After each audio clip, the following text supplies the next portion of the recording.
Welcome to another episode of Becca's Talk, and I am Tom Becca, and I appreciate you joining us here on this podcast. And today's going to be a good one. If you're in Omaha, this is an issue that's been talked about for years, and it seems to be getting closer and closer and closer. And we're going to find out just why we need a streetcar, how it's going to be paid, and why the route is so short. And all that to help explain this is Steve Jensen. Steve, thanks for joining us today. Thank you. Thanks for having me. Okay, so let me ask you first of all, what is your position here with the streetcar? Well, I'm on the mayor's staff as assistant for economic development. And before that, many years ago, I was the planning director for the city. I retired in 2009, did consulting for a number of years. The mayor asked me to come back in to her office and work out of her office. Okay, so I guess the main question, or the first question to ask is, why do we need a streetcar anyway? This is Omaha. We're a car city. Why do we need a streetcar? Well, and actually, when you talk about Omaha being a car city, that's part of our problem when it comes to the urban core. You know, one of the things that we have looked at over the years, back to when I was in the planning department and planning director, is that Omaha is going to run out of room to grow at the edge of the city. There will be a point about 200 years after Omaha was founded when there is no more land to grow into. And what happens with cities when you reach that point where you are contained is you have a fixed tax base. And your infrastructure is older, so the costs of maintaining that infrastructure keeps going up, but the older property doesn't go up in value as quickly. And so what happens is a lot of cities get caught in this bind where they can't keep up with their expenses. So how do you reverse that? How do you change that? Well, you go back to the core of the city where you began, where you can really punch up the density and you can build bigger buildings and have more value that gets added back into the city, kind of start the process over. And so what happened when we started to look at that was that we really ran into some problems in being able to redevelop and regenerate and build bigger buildings in the urban core. And I can explain some of the reasons for that. But that's really where this started, was how do we fix that? In effect, build up instead of out. Exactly. We need to. That's a good way to put it. When I was in Kansas City, I know that they became landlocked, where they had Johnson County, Overland Park, and at least some and all these other communities around it, and they could not grow. That's right. They could not grow. Also, when I was in Kansas City, they started a streetcar program. And I was a part of that whole conversation to begin with, and it was controversial there, like it's controversial here. And it's been in operation now for a number of years. I asked some friends of mine that were against the streetcar when I was down there, I asked them, how's it going? And they're on board now. They weren't on board during the planning, but they're on board now. And Kansas City is now starting to extend the line. So as I told you, I'm a hesitant supporter of this. I'm cautiously optimistic about it. But while I understand what you're saying as far as trying to build the inner core, but is that just so that the people that live in Blackstone and people that live downtown will just be able to get around a little bit easier? And I mean, because if you don't have, if you're not going to the airport, if you're not going to the zoo, if you're not going out to, West Omaha, Elkhorn and that, how effective is this going to be? Well, so first there's kind of the two things that we're trying to accomplish. The first is I mentioned that if you want to redevelop and regenerate and build something bigger in the urban core, back to your point about Omaha being kind of a car city, what we've done since the 1960s is we've built more and more and more parking in downtown. And what we've found is that we now devote about 50% of the land in the urban core to parking. And about 50% of that parking sits vacant. And so when we started to look at what it would take to regenerate and redevelop in the downtown area, we recognized that we would probably have to then build first of all, we think we can attract about 30,000 people and about 30,000 jobs over a 30-year period to the urban core. That would require another 50,000 parking stalls. We already have about 43,000 parking stalls. Half of them sit vacant. So building another another 50,000 parking stalls is expensive. We think it would cost a minimum in today's dollars of $1.5 billion to build those parking garages. And at the same time, those garages cost now a minimum of $30,000 a stall, and it's going up, probably getting closer to $35,000 a stall. So the problem is those garages then don't cash flow. So now you have to use public tax dollars to subsidize $1.5 billion worth of parking. At the same time, what happens is that those 50,000 parking stalls consume 40 square blocks of land, and with nothing but 6-story tall parking garages that pay nothing and virtually nothing in taxes. So on that same 40 square blocks, we could build $2 billion worth of new development that would pay taxes. So we have to change that parking equation. And that's really where we started with this, was that we could not fit the market demand into our downtown area if we continue to park it the way we always have. It would be too expensive. It would take up too much land. We would never get all of that development potential. So that's really the starting point. And so how does the streetcar help us with that? And back to what you were just asking about, what the streetcar allows us to do is make use of that 50% vacant parking that we have right now. It allows you to share that parking over a greater distance. And so, yes, the streetcar primarily is a tool to allow people to move around downtown. Once you get into downtown, or if you live in downtown, you can move around without always having to move your car and look for a new parking stall. So that's really where it starts. And so it is, yes, there's a ridership question associated with it, but the first step was it helps us reduce our demand for parking. But at the same time, if somebody is coming from West Omaha to go to a show at the Orpheum, all right, they're going to have to they're going to drive from Elkhorn to Midtown Crossing, park there, and then take the train in.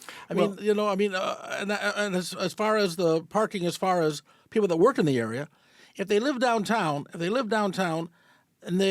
work at Nebraska Medicine, initially it was going to go to Nebraska Medicine. Now it's not. So they work downtown. They're going to have to go and walk, 4 or 5 blocks to get to, at least 4 or 5 blocks to get to where they work. How does that help? I mean, if it's not going to the Med Center. Yeah, and it will. I mean, part of the reason we stopped where we did was because the Med Center was studying what they wanted to do, how they were going to grow, where the streetcar might go in order to connect into their campus. So we just stopped where we did at 39th while we work with them to figure out where it gets extended. And so it will eventually get to UNMC, and so that's certainly going to happen. Isn't part of the problem, though, also who's going to pay for it? Because you want Nebraska Medicine to pay for it, don't you? Well, the mayor wants them to pay for it, says that they will. But there's a variety of ways to pay for it. So I think that they may be a piece of that. There will be other options in terms of funding. We might look at federal funding and other things too. So it will be a package. There will be a package of funding that will make that work. But it will get to Nebraska to UNMC. And so yes, back to your start, there will be people who live in the urban core. Again, 30,000 more people. We have a lot of people living in the core now, and most of the people who live in the core use their cars to drive around the urban core. So once you have the streetcar, they won't need to use their cars. But when you mention UNMC and people living in downtown, the new Mercantile down at 10th and Farnham and Harney, the first 115 units that were leased there, 10%, were leased to people from outside of Omaha who moved to Omaha to work at UNMC. They looked at that location and said, this is perfect. We can live here, use a streetcar, go to work, come back at the end of the day. They're coming from bigger cities that have that kind of transit available, and so they're comfortable with that. They look at it and say, yeah, this is what we need. And if we're going to be able to attract and retain young talent, if we're going to be able to house those 30,000 people we're talking about, this is a tool that helps us do that. You talk about living downtown. There's been excitement. The mayor's very excited about the development of, and I forget the name of the building now, but the Duo Central the Park Duo, Plaza? yeah. Very excited about that. I've also been told that City of Omaha is thinking of adding apartments to the top floors of their skyscraper. You're looking to build more apartments, more condos, more places to live downtown. Yet, if you live downtown, you got to either go to Council Bluffs or maybe Baker's on Saddle Creek for a supermarket. When is that going to happen? Because if you really want to build that urban core, you have to have supermarkets, dry cleaners, barbers, hairstylists. You have to have the amenities of people that live down there. And I've got friends that live down in the old market, people that live down there, and they like it down there, but those amenities are inconvenient. Sure. Yeah, and of course, it's a catch-22. You have to have a certain level of population before a full-service grocery store is going to move in because they want to know that they've got the clientele to go shop at their store. At the same time, if you don't have the grocery store, it's hard to get people to move in. So we, I think, have finally reached the point where we do have a base of population that could support a grocery store in downtown. We have several developers who are in conversations with various grocery store chains, and so I'm confident we'll see one in the not too distant future. And then as you add more population, and if they see that that population is coming, then they're even more likely to want to be in the urban core. So that will happen. Okay, you talked about financing. Let's talk about TIF financing. For those that don't know, explain that and tell me how that's going to work to pay for all of this so that you can ride the streetcar for free. So what happens in TIF financing, I think what most people don't understand is I think they imagine that all of their tax dollars, a share of their tax dollars, go into some kind of bucket in City Hall.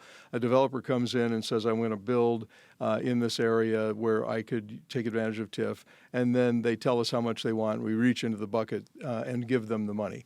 That's not how TIF works. The way TIF works is, let's take one of those vacant parking lots that I was mentioning earlier, and let's say that a developer is going to put a $50 million building on top of that parking lot. So right now, maybe that parking lot's valued at $500,000.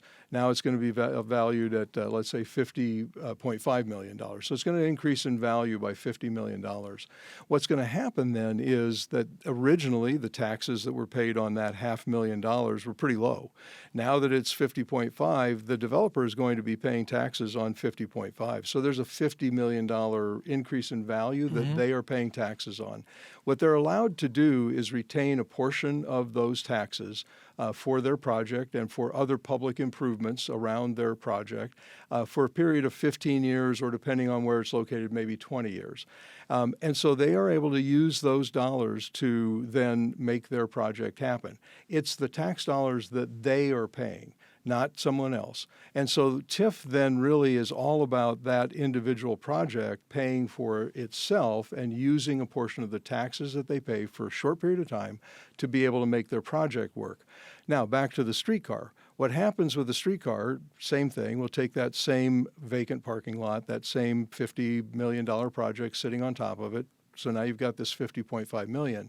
But what happens for the developer is they now may not have to build as much parking because there may be parking that is nearby that can be accessed with a streetcar. So now they can build a bigger project. They can have more units in that project, let's say, than they could otherwise.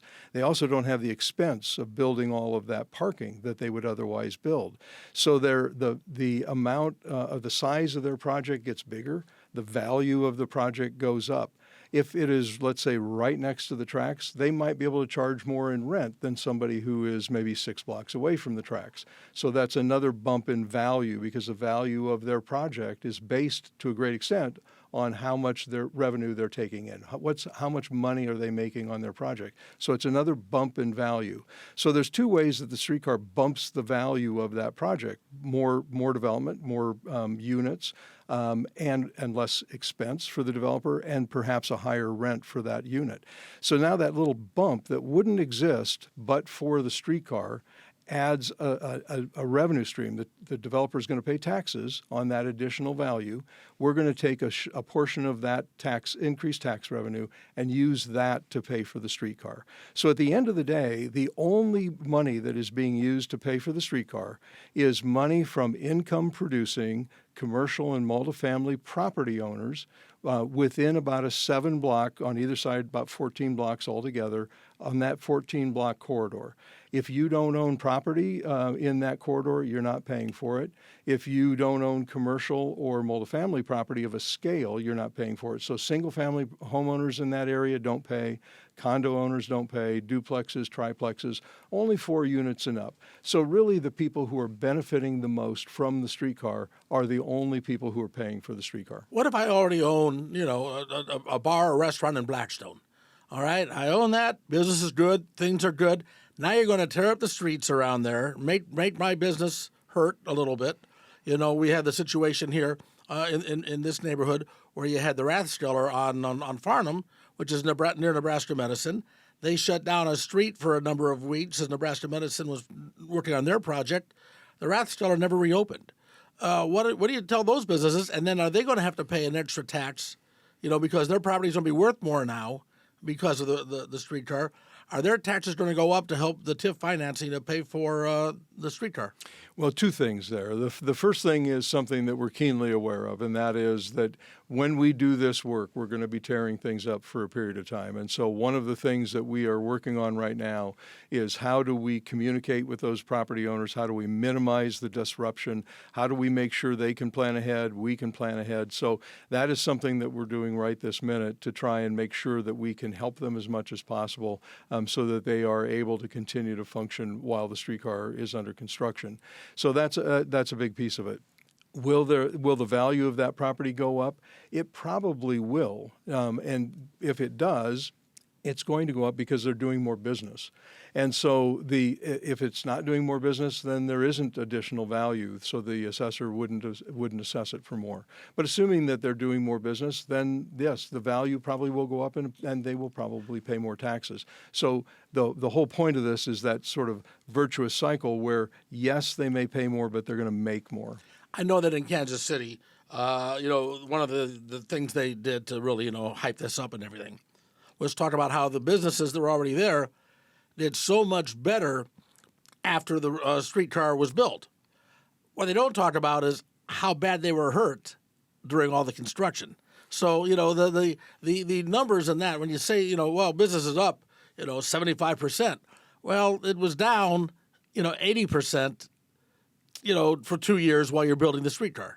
Yeah, I mean, I think when you look at Kansas City, I know there is a clothing store in that corridor, and they were opponents, and they were concerned about their loss of business, and they did lose some business during the construction of the streetcar, but they are now proponents of the streetcar because they said yes, we had a little bit of a dip, but they said now our business is much better than it ever was before. They also talked about the fact that they had an aging clientele, so their business was going down because the only people who were continuing to come were their longtime customers. But now they're seen by a whole new generation, and so they said they have changed some of their clothing line. They now have a lot more visibility. They get a lot more business, and so they said yes, it was a little bit painful for a while, but at the end of the day, the benefit on the backside was far better than what it would have been without the streetcar. While we're still on the funding and the TIF financing and everything, Governor Pillen really wants to hammer down property taxes, something that the rest of the state right now does not seem to be as enthralled with it as he is. How will that affect the streetcar project? If the property tax structure in this state changes so much, does that throw everything that you got planned out of whack? Well, I think right now we don't know exactly what is going to come out, and so we're going to have to wait and see what comes out of Lincoln and how the changes occur and what that looks like. So it's I think premature for me to speculate on what might happen. You know, certainly property tax is what we're talking about when it comes to TIF. So how that works and what impact that has, we'll see as we go along with that with what the legislature is doing. What you know, you've talked so much about, you know, living downtown, the urban core, and how it's going to benefit the urban core. We've already got Orbit, and I've ridden Orbit. And I think that it does better than a lot of people think it does, but I don't think it does great. Because when people look and they say, "Well, I'm driving down Dodge and I don't see 3 people in there." Well, first of all, you're not going to see everybody on the bus anyway. But secondly, what people don't see is that somebody gets on at West Roads, they get off at 90th and Dodge. Somebody gets on at 90th and Dodge, gets off at 72nd and Dodge. So at any one given time, I mean, you got the ridership, but, you know, the bus isn't going to be packed. Mm-hmm. Why will they take a streetcar if they're not really taking Orbit? Well, so 2 things. I mean, first of all, Orbit serves a different function. Bus rapid transit is all about covering a longer distance more quickly. And so the stops for Orbit are spaced about a half mile apart. The stops for the streetcar are going to be spaced about a quarter mile apart. Orbit, therefore, is how can I get from the west roads to downtown as fast as possible. The streetcar is really, as you were just talking about, taking a hopping on, hopping off. So someone may say, well, I'm just going to go from Midtown Crossing to Blackstone. And so I'm going to hop on at Midtown Crossing. I'm going to hop off when I get to Blackstone. So the streetcar is sometimes referred to as a horizontal elevator or a walk extender. It's all about short trips, people hopping on, hopping off. And so the idea of the streetcar is to help you move around the urban core. And so you may take Orbit to come into the urban core. You may drive into the urban core. You were asking earlier about somebody who comes in and goes to a show or something. So you may come into the urban core a variety of different ways. But once you're in the urban core right now, all you can do is if you drive, is to continue move your car around. And Orbit doesn't move you around the urban core. It gets you in, and it gets you out, but it doesn't move you around the urban core. So the streetcar allows that to happen. And so back to somebody who may be coming in, driving in, going to a show that you were talking about, they might come in early for dinner. Well, it could be that if they're coming for dinner, maybe they wanted to eat in Blackstone, but they're going to a show at the Orpheum. Well, what they would do now is they'd park in Blackstone, they'd go to, let's say, the Cottonwood and go to dinner. They'd get back in their car, they'd drive down to the Orpheum, they'd have to have parking in two different places. What the streetcar allows you to do is come in, you might park at Blackstone, go to dinner, hop on the streetcar, go to the show. Afterwards, you may say, you know what, I'm going to stop someplace in between my car and the show, and I'm going to have a drink with friends. And then I'm going to get back on the streetcar, maybe I'll go have dessert. And then later, I'll get back in, I'll get in my car. You only needed one parking stall, you didn't need to continually move your car. So people may come in using Orbit, they may come in driving, but once they're there, they don't have to, they have a way to move around. There's also a psychological difference, isn't there? People that would never ride a bus will take a streetcar, won't they? And there's some of that, yes. I mean, I think that mostly what it comes down to is convenience. If the bus is convenient for you, you're gonna use it. If it's not very convenient for you, then you're not going to use it. And the same thing for the streetcar, and that's part of the reason why the frequency, they'll come by every 10 minutes. So you don't have to have a schedule. You don't have to worry about when it's going to be there. If you walk up to the platform and you see that you just missed it, well, hang around. Another one's coming in 10 minutes. So it's that convenience factor. And the other thing is when you go to move your car, you may not find a parking stall that is within 3 blocks of where you're going. Now you're walking those 3 blocks. Well, if you've got a parking stall, hop on the streetcar, get to your next destination, come back again. You save that time. So it's about convenience, really. You say get around town. Right now, as we look at the plan, and let's take a look at the plan here. This is for those of us that are watching online at WWT.com, or also on the WWT app, or also on our YouTube channel. You can see the video here. This is the streetcar line right now, as is proposed, where it starts at 39th and Farnham? Is that where it starts? Yes. 39th and Farnham, and then it goes down or to the Mutual Omaha building? Yes, I mean you head east on Farnham till you get to Turner Boulevard, and now just like you do when you drive, you switch over to Harney. You go Harney to 10th Street, 10th Street, go up to Capitol Avenue. It loops east on Capitol to 8th Street, down to 8th, and then back west on Farnham. So yeah, it's a one-way pair in the east of I-480, and then it's two-way when you get to Midtown Crossing. Okay, so that's where it goes. When does it start? First of all, is this definitely a done deal? Yes. This is definitely a done deal. Yeah. Okay, so and the mayor has said it didn't have to go to a vote for the people and that. The city council's approved everything, and so it's definitely a done deal. When do they break ground? When do they start construction? Yeah, so some of the utility work is going on right now. Some of the very early work, gas lines being moved, some telecom type stuff will be moved soon. We will be going out. We've purchased the cars, got a very good bid on the cars. We were anticipating about $48 million for the cars plus parts. The bid came in at $47.6 million. It's a company called CAF out of Spain. It's the same cars basically as what you see in Kansas City, with the exception that ours will be battery powered as well as being powered off of the catenary wires, whereas in Kansas City they're all on wire. And so those cars are already getting geared up for production. We will go out to bid here soon for work on water lines, sewer lines, other utility kind of infrastructure. Hopefully get that started before the end of the year. We'll work on tracks next year. It'll take a while. And we'll be building the vehicle maintenance facility also over the next year or so. And then the goal is to hopefully have the cars and begin testing in late 27. And we would love to be open in the winter of 27, but we're not sure we want to open in the winter, so probably go into 28. Okay, so we're looking at a good 3.5 years from now before it actually becomes viable. You talked about the expense and about all the work you're having done.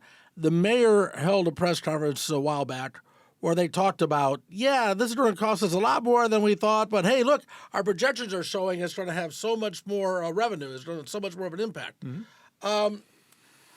I hate to be such a skeptic, but that almost sounds a little bit too blue sky. You know what I mean? So the cost is more than they anticipated a year ago or so, and they were really putting all of this together. And, what's it say? It's not going to be substantially more in a year, 2 years, 3 years while this is all being built. Have you planned for that? Sure. I mean, I think what people need to know is that, yes, we came out initially with a conceptual plan. Didn't know exactly where all the utilities were, exactly what the issues would be, and that's really the hardest thing to know. And so the actual cost of the streetcar itself, the vehicle maintenance facility, the tracks, the catenary wires, the power system, the vehicles, all of that's gone up very, very little in price. But when you go back to that time when we said that we had an estimate of $306 million, we knew it would be more. And that's why we went to the city council and we asked for authorization up to $440 million in bonds, because we knew it would be more than 306, and we just didn't know exactly what we were going to find when we tore into the streets. And so now we know. And so we're at 90% design, and what we know now is that we're up to about $389 million, but we think that we know pretty much everything that is there that's going to need to happen and need to change. And so we're very confident in that $389 million, but the vast majority of that increase was in the utility work that was done, that's being done. So we're very comfortable with that number. We're confident that we'll be able to stay around 400 or less. Hopefully 389. We'll find out when we go out for bid.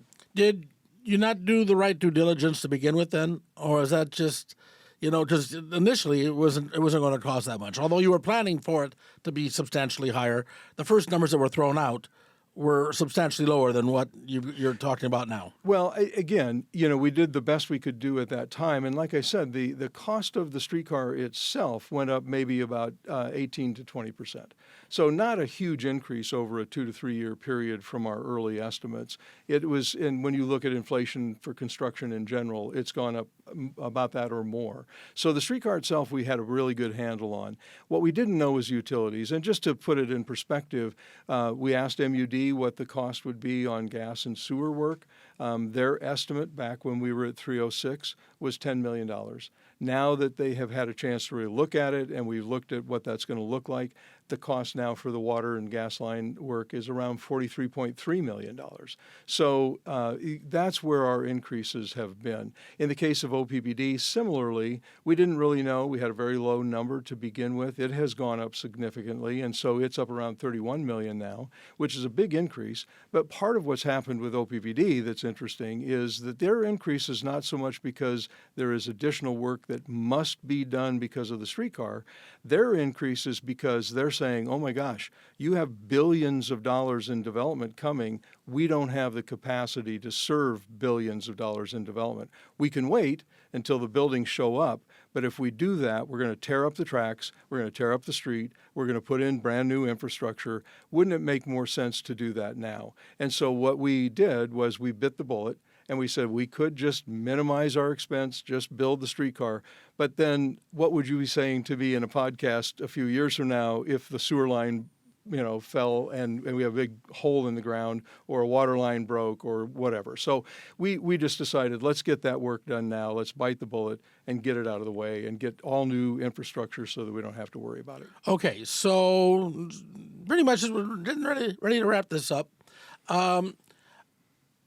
The extensions that you're planning, will those start immediately after the light rail is up and running, or a streetcar is up and running? By the way, is there a difference between a streetcar and light rail? Yes, there is. What's the difference? A streetcar really is a single vehicle and serves a kind of a downtown area like we're talking about. Light rail is a little bit more like an orbit line on tracks, but it's also multiple cars usually. And then the stops are about a mile apart.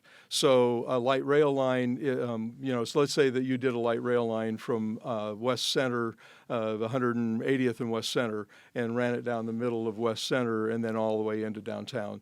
It would stop at 180th, 168th, and so forth. It would be about a mile apart, multiple cars. That's a light rail line. Streetcar, single car, stops more often, generally in an urban core. I grew up in Cleveland where we had the rapid transit, and that was back in the 60s and 70s. They had that, and I assume it's still running today. I haven't been back to Cleveland in a while, but so once the streetcar is running, when will you start going to the airport, or are you going to go to the airport, or what?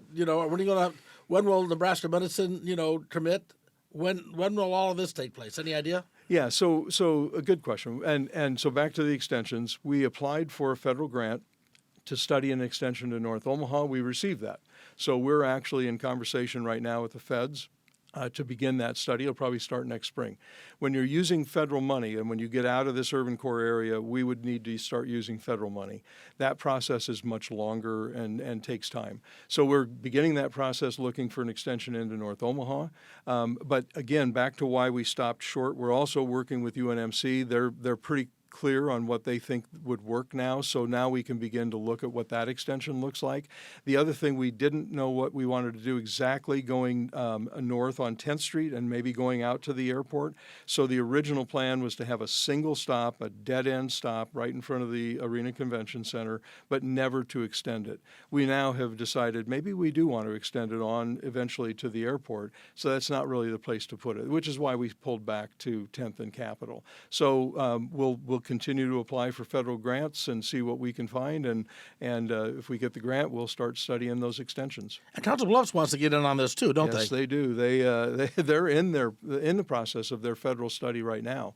They would love to build a bridge and take a streetcar across the bridge and then redevelop the Dodge Park Golf Course into a huge new development, which would be a very big boost to Council Bluffs in terms of valuation, development, population, revenue, all kinds of things. And so right across from downtown Omaha, so they're very excited about it. But they also want to take it, then they have an old rail corridor that runs all the way back into downtown. So they would love to just run on that old rail line. Is there anything you wish I would have asked? Anything that we didn't bring up that you think is important that they need to... I think, no, we've talked about, I think, most of the things. The thing I would like people to most understand is that if you're not a commercial or multifamily property owner within that 14-block corridor, you're not paying for the streetcar. And so I think most people just think they're paying for it somehow. The same thing with the utilities. I want them to also know that in our agreement with MUD, they have specifically stated they will not be increasing their rates because of the streetcar. Same thing with OPBD. They won't be increasing their rates because of the streetcar. So I think it's important for people to know that we're going to be able to do something here that very few cities have been able to do. We're also going to be able to, they can ride for free, because one of the things that we are doing when we are maximizing the use of our parking system is we will generate additional parking revenue, and that additional parking revenue will pay for the operation maintenance of the streetcar. So it is something that I'm not familiar with any other city in the country that's been able to pull this off, but it is something that our numbers are coming in good. One thing, the second thing I would mention, you talked about development. We anticipated about $3.2 billion worth of development over a 15-year period. We hired MuniCap, which is a nationally known expert company that basically guarantees bondholders how much development would occur to pay off the bonds.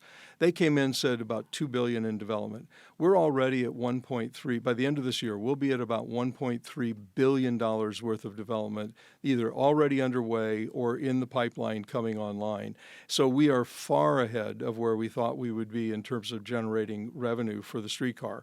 And so that's another reason why I'm very confident, because our numbers, we're seeing the bump in development that we thought we would see. Now we are very comfortable in projecting about $3.9 billion worth of development over the first 15 years, so almost double what MuniCap said. I remember years ago when I was over at KFAB and they were talking about building the Quest Center. And all these people were complaining about it, saying, nobody goes downtown. That's going to be a big boondoggle. It's going to be a mess. And everybody was against it. And that, not everybody, obviously, but so many people were against it. They would call my show and they would talk about, well, nobody goes downtown. Well, nobody goes downtown because there's nothing to do downtown. Yeah. If you haven't been downtown Omaha lately, go. There's some really cool stuff there, especially if you haven't been to the park. On a nice summer day, take the family, go down to the park. That place is wonderful. The park was built primarily with funds from the philanthropic community. Are they actively involved in paying for this too? No, and I think the reason is because they recognize that that the way we're paying for it is through the increased value of development, private development, and they're not really in the business of private development. So from their perspective, great. You can pay for it using private money, knock yourself out. So I think they're putting their money into other things that are more public benefit, and this is a public benefit, but we have the opportunity to use those private dollars, and I think that's how they look at it. Well, you're using it to go to the park, Yeah, so sure, hey, sure. Go to the park. By the way, but yeah, and that's just it. I've often said, how many Omahans does it take to change a light bulb? It takes 100. 1 to do it, and 99 to talk about how much better the old one was, right? And so that's sort of it with this. It's like, you know what? We don't need no streetcar. Once it's up, as I found out from my friends in Kansas City, once it's up, it's like, oh, hey, that's really cool. And if it's not going to cost us, more tax dollars, if it's not going to come out of my pocket, it's really cool. We'll see how effective it is at the beginning. I think if it can go to the Med Center, that's going to be a big boom. And then, you can expand a little bit as it grows, as they are doing in Kansas City. You and I were talking on the way in. A lot of exciting stuff here in Omaha. Yeah. A lot of exciting growth in Omaha, a lot of things going on.